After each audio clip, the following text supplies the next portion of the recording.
Pakiklaro lamang po kasi sabi nga ninyo relieved of his command sa Tactical Air Wing na reserve ng Northern Luzon.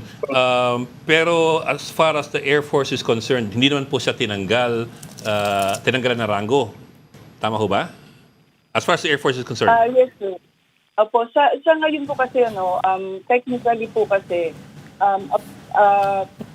hawak pa rin po ng men in uniform who is being investigated ang kanyang current rank. Yung designation lang po niya muna yung kanyang posisyon. tatanggalin. Opo, ang kanyang posisyon. So, hawak pa din po niya yun, yes po. Para po hindi na po maka-apekto dun po sa investigasyon na nangyayari. Colonel, meron bang ganitong precedent na nangyari in the past? At ano yung naging response kung meron?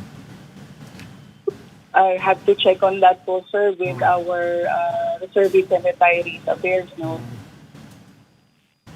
So, Okay. I'll get back to you, sir.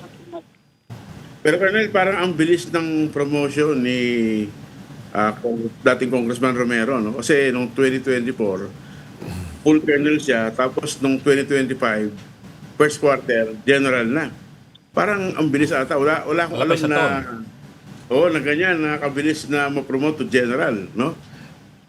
Meron bang time and grade dyan sa military, maski sa reservice? Gano'ng katagal? May minimum ho ba? O may minimum? Sa reservist po kasi, sir, ano yan po, it's a different process. But then, it is being, tayo po kasi sa military, we follow this process, no? This administrative process. And kapag ito po yung application po natin, it goes on to the Commission on Appointment. So, kumbaga, na-verify naman po ng Commission on Appointment. Kaya po, the process went through and these are supported by orders po. So, yun din po ang mga among the other things that we're also studying. Yeah, ma'am, but I think yung tanong po ni Mr. Manny Mogato is it unusual? I get po yung punto ninyo na ang Commission on Appointments yung nag-approve. Pero siyempre po, that's on recommendation of the AFP. Kasi malay ba naman ng CA kung sino itong mga ina-approve nila eh.